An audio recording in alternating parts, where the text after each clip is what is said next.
का हमारा वर्ड है डेप्रिसिएशन। ऐसे इमेजिन करिए कि आपने एक नई वॉशिंग मशीन खरीदी है। कितने की?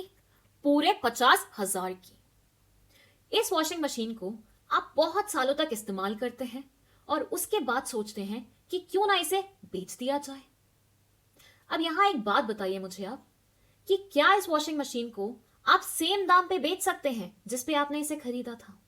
मतलब इतने साल इसे इस्तेमाल करने के बाद क्या इसे 50,000 रुपए में बेच सकते हैं आप?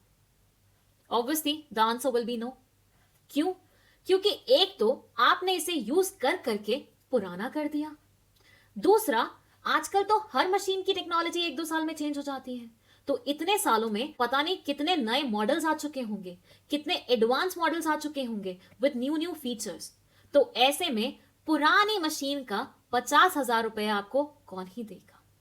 तो क्या अब हम यहां पे ये बोल सकते हैं कि वॉशिंग मशीन की वैल्यू में, प्राइस में गिरावट आ गई है? ये जो मशीन की या असेट की प्राइस में, वैल्यू में गिरावट आती है ना, इसी को हम बोलते हैं डेप्रिसिएशन। यस, डेप्रिसिएशन का मतलब होता है असेट की वैल्यू में गिरावट आना। इसे हिंदी में हम घिसावट, मान, गिरना, घटाव, मूल्य में कमी, किसी भी नाम से बुला सकते हैं। इसके ऑल्टरनेटिव वर्ड्स होते हैं डिमिनिश, डिक्रीज, लूज वैल्यू और बिलिटल।